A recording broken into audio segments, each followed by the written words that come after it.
Environmental law then and now. Environmental laws and policies, their salient provisions. Presidential Decree Number 705 or the Revised Forestry Code of the Philippines as amended. It is a law that governs forest resources and forest lands in the Philippines. It is a primary law that establishes the basic principles for forest management and conservation. Violating this presidential decree can result confiscating imprisonment, fines, and payment of charges. A. Two offenses penalized under Section 68 of Presidential Decree Number 705 Case Law. B. Violation of Section 68 of Presidential Decree Number 705 as amended is malum prohibitum. C. Actual and constructive possession, unlawful occupation or destruction of forest lands and grazing lands punished under Section 69 of Presidential Decree Number 705. D. Unlawful use of a chainsaw under Section 7(4) of RA Number 9175. Corpus delicti. Possession of timber. Proper penalty for qualified debt. Authority to confiscate forest products. G. Property held in custodia lies beyond the reach of replevin. Okay. Section 68A and 68 of Presidential Decree Number 705 as amended distinguish L. Arrest, institution of criminal actions. M. No contempt of court committed for disobeying unlawful order. N. Definitions of timber and lumber. O. Elements of the crime of qualified theft of logs. Instances when prosecution for violation of the revised forestry code may be commends authority to conduct preliminary investigation. Number 2. Presidential Decree Number 856 or the Code of Sanitation of the Philippines, promoting public health. Violating this presidential decree can result in a number of consequences, including license suspensions or revocation, prosecution, fines, sanitary permit revocation, and court proceedings. A. Sanitation standards and procedures. B. Powers of the Department of Health under the Code. C. Role of the local government units prohibited acts. 3. Presidential Decree Number 979 or the Marine Pollution Decree of 1976. It is the law that aims to prevent and control pollution in the Philippine waters. Any person who violates Section 4 of this decree or any regulations prescribed in pursuance thereof shall be liable for a fine of not less than 200 pesos or more than 10,000 pesos, or by imprisonment of not less than 30 days nor more than 1 year of both such fine and imprisonment for each offense, without prejudice to the civil liability of the offender, in accordance with existing laws. A. Prohibited acts. 4. Presidential Decree Number 1067 or the Water Code of Philippines is a law that establishes the framework for the management of water resources in the Philippines. Violating Presidential Decree Presidential Decree 1067, also known as the Water Code of the Philippines, can result in a fine of up to 3,000 pesos, imprisonment of up to 3 years or both. The penalties for violations are prescribed for 5 years. A. Ownership of waters. B. National Water Resources Board or NWRB. C. Quasi-judicial functions of the NWRB. D. Appellate jurisdiction over NWRB decisions. 5. Presidential Decree Number 1151 or the Philippine Environmental Policy. is a law that protects the environment while addressing the conflicting demands of population growth, urbanization, industrial expansion, and rapid natural resources utilization. When violating this presidential decree can result in a variety of penalties, including fines, imprisonment, and criminal charges. A. Environmental Impact Assessment or AIA. B. Environmental Impact Statements or AIS. C. Certificate of Non-Coverage or CNC. D. Projects exempted from the requirements of an AIS. E. Projects entitled to CNC. Nature of grant or denial of an application for ECC or CNC. The sixth environmental law is the Presidential Decree Number 1433 or the Plant Quarantine Decree of 1978. This law is a law that regulates the movement of plants and plant products to prevent the spread of plant pests. When violating the Plant Quarantine Decree of 1978 or Presidential Decree Number 1433 can result in penalties under the decree and other relevant laws. So this law has a salient provision. It is the power to promulgate quarantine rules and regulation, prohibited animal species, inspection and certification of plants and plant products, and application of the necessary quarantine measures, domestic quarantine, and powers and duties of plant quarantine officers. The seventh environmental law is the Presidential Decree Number 1586 or the decree establishing the Environmental Impact Statement or EIS system, including other environmental management related measures and for other purposes. This is an environmental law that established the Philippine Environmental Impact Assessment or EIA system, also known as the Philippine EIS system or PEIS. The law was issued on June 11, 1978. If you violate this presidential decree, you may face suspension or cancellation of certificate, fines, and staggered payment. The salient provisions of this law are Environmental Impact Statement or EIS system, declaration of projects or areas as environmentally critical, projects not covered under EIS system, initial environmental examination, environmental impact assessment, environmental impact statement or EIS, environmental management plan or EMP, AIS and IEE requirements, environmental compliance certificate or ECC, certificate of non-coverage or CNC, environmental safeguards for projects or undertakings not covered by the AIS system, review process for environmental critical projects, screening, scoping report and agreed upon scope, environmental risk assessment or ERA, duty of LGUs under PD number 1586, LGUs role in the EIA review process, public participation, stakeholders, cease and desist order or CDO, appeal from the ruling of the DENR Regional Executive Director and PD number 1586 cases, and fines and penalties pursuant to PD number 1586. The 8th Republic Act number 4850 or the Laguna Lake Development Authority or LDL Act. This law is a law that created the LDA to promote the social economic growth of the surrounding areas of Laguna de Bay, also known as Laguna Lake. The penalty for violating this Republic Act is imprisonment not exceeding 3 years or to a fine not exceeding 5,000 pesos or both at the discretion of the court. The salient provisions of this law are special powers and functions, power to impose fines and execution, power to issue cease and desist orders or CDOs, jurisdiction on the issuance of permits for fishery privileges, powers of LGUs and LLDA distinguished, quasi-judicial powers of LLDA, acts of penalize, and acts of penalize.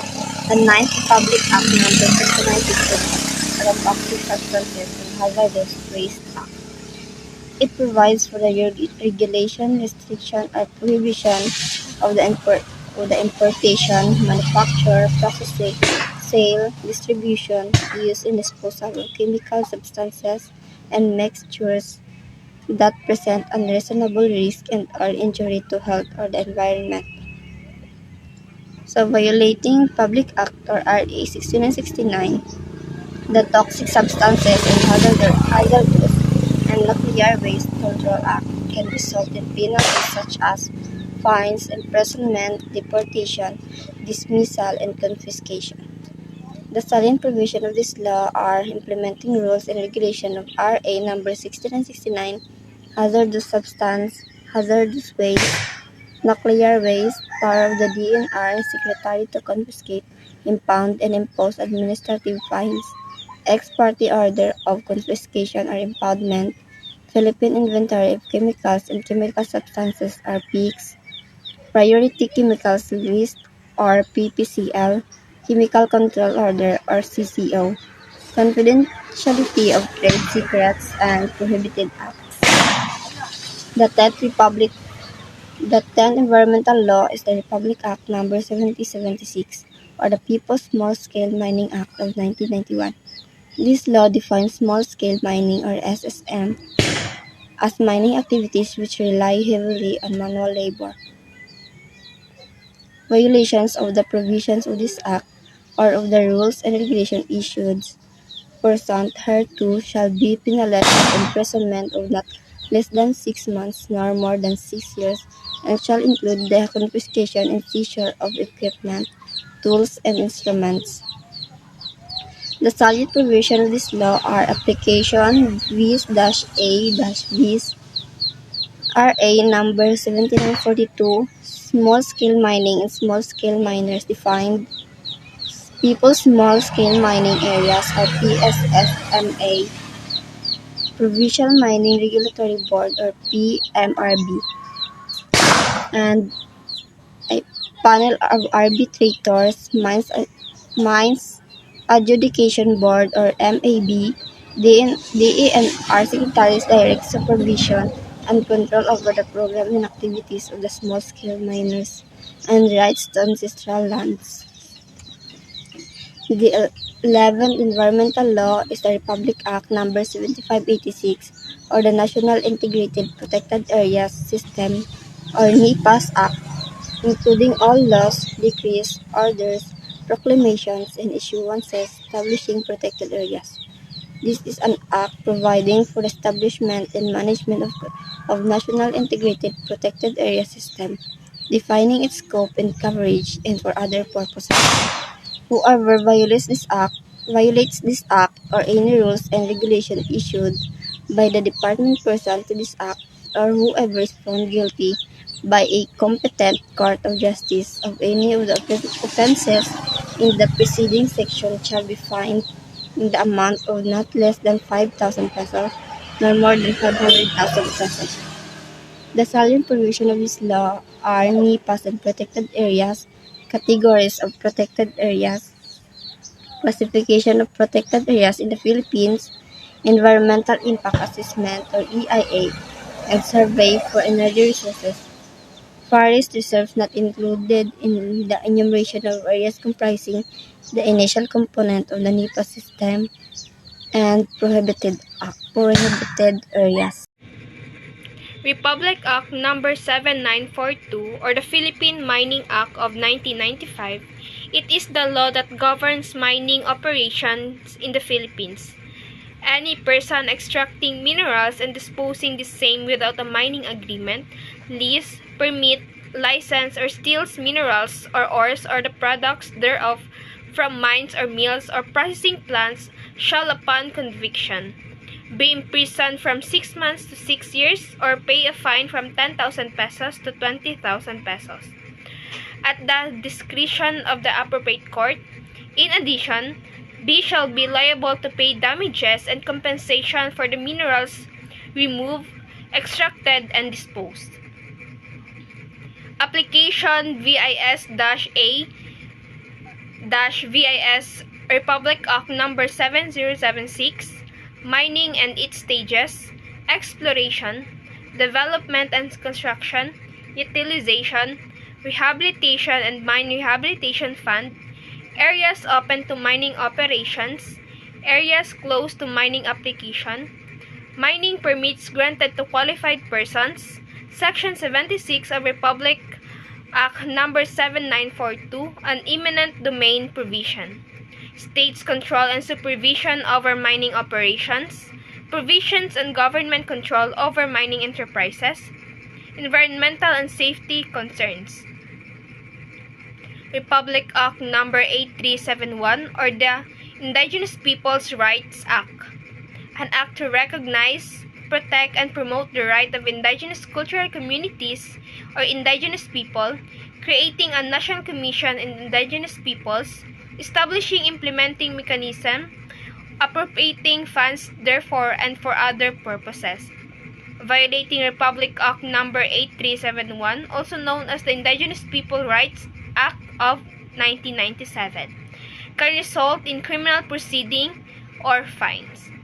Indigenous Cultural Communities or the ICCs, ancestral domains, ancestral lands, right to ancestral domains, and rights to ancestral lands, responsibilities of ICCs or IPs to their ancestral domains, the concept of native title, other rights granted the ICCs and IPs, National Commission on Indigenous People or NCIP, jurisdiction of the NCIP, quasi-judicial power of the NCIP, preliminary injunction and temporary training order may be issued by the NCIP, right to ancestral domains and ancestral lands, the concept of native title, ancestral lands private in character, conversion of ancestral lands and domains from private to public agriculture land for purposes of registration. Indigenous concept of ownership and customary law, ancestral domains is owned in common by the ICCs or IPs.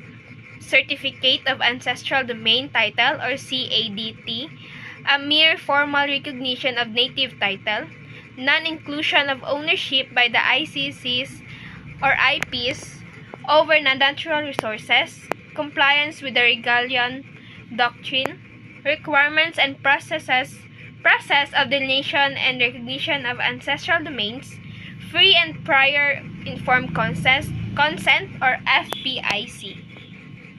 Republic Act Number 8550 or the Philippine Fisheries Code of 1998, an act providing for the development, management, and conservation of fisheries and aquatic resources, integrating all laws pertinent thereto and for other purposes.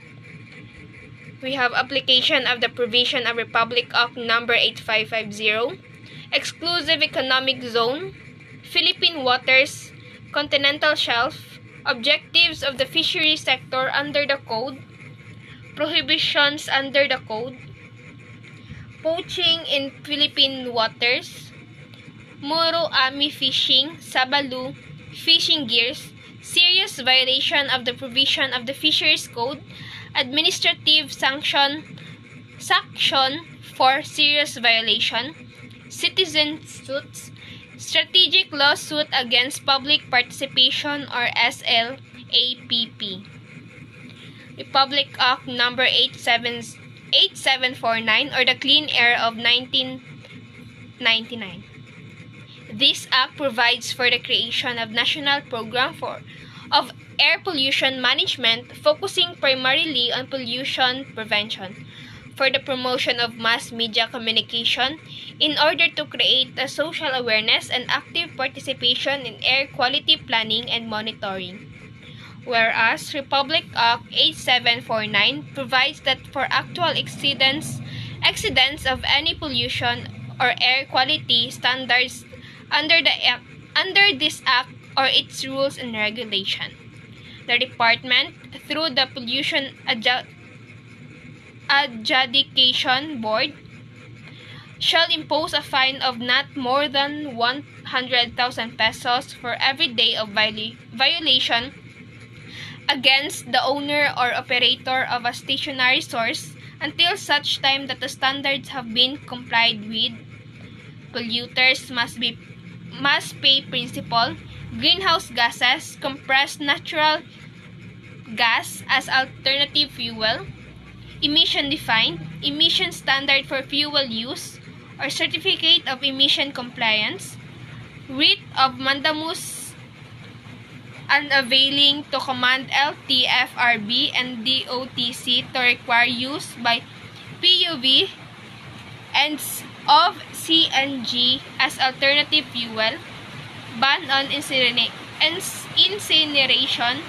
poisonous and toxic fumes defined, ambient air qualified standard, national ambient air quality guidelines values, non-attainment area, airshed, designation of airsheds, emission quotas, emission averaging, air pollution clearance and permit for stationary sources, financial liability for environmental rehabilitation, environmental management plan, and cease and desist order. Republic Act Number 9003 or the Ecological Solid Waste Management Act. It is an environmental law in the Philippines that establishes a policy framework for solid waste management. Any person who violates Section 48, Pars 14, 15, 16 shall upon conviction be punished with a fine not less than 100,000 pesos but not more than 1 million pesos, or imprisonment not less than 1 year but not more than 6 years. Republic Act Number 9147 or the Wildlife Conservation and Protection Act. It is an providing for the conservation and protection of wildlife resources and their habitats, appropriating funds therefore and for other purposes. Under RA 9147, the penalty depends not only on the act committed but also on the conservation status of the wildlife. The highest penalties are imposed to those guilty of killing critically endangered wildlife. Jail term of 6 years and 1 day to 12 years, or payment of fine ranging from 100,000 or 1 million. Republic Act Number 9175 or the Chainsaw Act of 2002. It is a law that regulates the ownership, possession, sale, importation, and use of the chainsaw.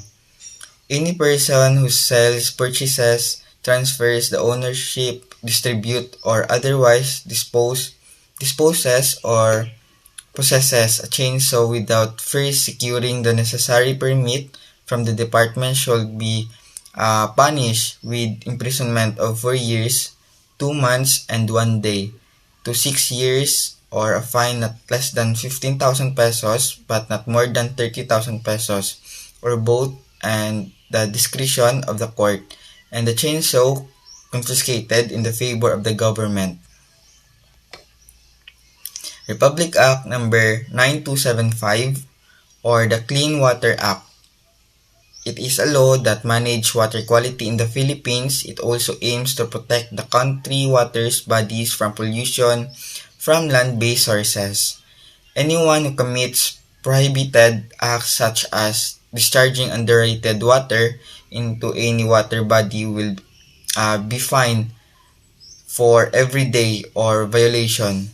The amount of not less than 10,000 but not more than 200,000. Republic Act Number 9729 or the Climate Change Act of 2009. It is a legal regulatory instrument that integrates climate change into government policy in the Philippines.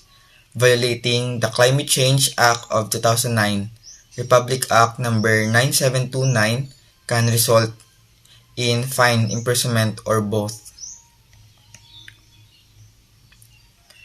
Republic Act Number 10121 or the Philippines Disaster Risk Reduction Management Act of 2010. It is a new law which transformed the Philippines disaster management System from Disaster Relief and Response toward Disaster Risk Reduction, or DRR. It was approved on May 27, 2010. Any individual, corporation, partnership, association, or other juridical entity that commits any of the prohibited acts provided for in Section 19 of this act shall be prosecuted, and upon conviction shall suffer a fine not less than 50,000 pesos or any amount not exceed 500,000 pesos, or imprisonment of not less than 6 years and 1 day or more than 12 years, or both, and the direction of the court, including perpetual disqualification from public offices if the offender is a public officer, and confiscation of forfeiture in favor of the government of the object and the instrumentalities used in committing any of herein prohibited.